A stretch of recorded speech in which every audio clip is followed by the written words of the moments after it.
everybody. Welcome to your video series on an introduction to sociology. The topic for this video is the conflict theory. Let's get started. As a reminder, there are four main sociological perspectives we'll be looking at this semester. We already spoke about structural functionalism. Today we're going to look at the conflict theory.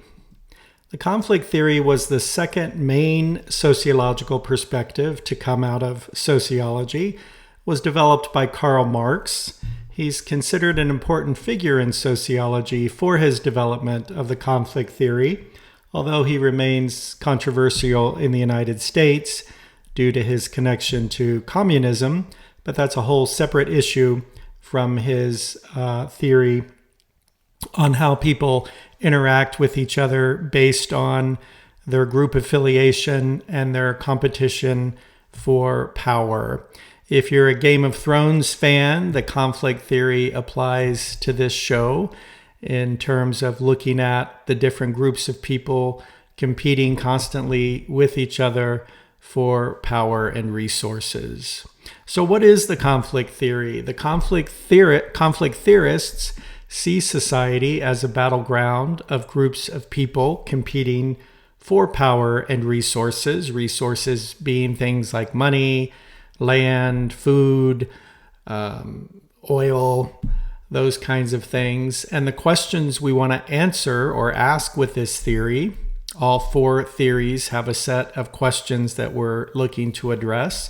For the conflict theory, the questions are: what groups of people are in conflict? Who has the power in that conflict? And then what is likely to change as a result of the conflict? Conflict theorists are not only interested in looking at conflicts in our society, but are also curious about the kinds of changes that come about as a result of our ongoing conflicts with each other.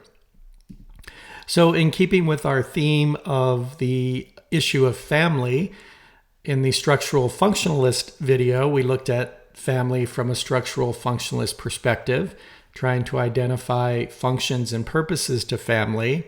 With a conflict theory, we're looking at what kinds of conflicts might exist within our families at the micro level, and we're also looking at what conflicts exist in our society at the macro level over the very idea or definition of family. So if we look at this from a micro perspective, we know that there are multiple kinds of conflicts that can happen in our families. There is certainly the potential for conflict between parent and child, again, at the micro level. If we turn our attention to the macro level, we can see that in our society there is a conflict over the very definition of family and who gets to call themselves a family, what constitutes a family.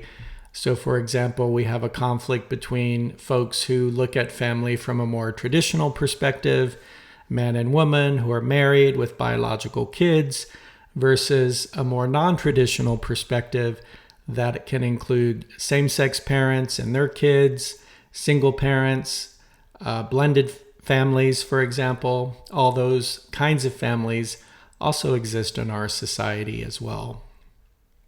If we go back to a micro level perspective, we know that there are also conflicts within families between siblings, whether you're looking at the oldest versus the youngest or the middle child.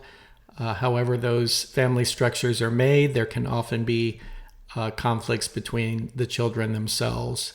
Back at the macro level, we can look at potential conflicts between families who are more wealthy or have more access to resources versus families who might be more low income or have less access to resources, and how our society deals with those different kinds of families in terms of who gets to have what and when.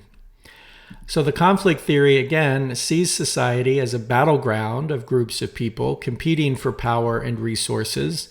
And the questions we're interested in addressing with this theory are: what groups of people are in conflict over whatever particular issue?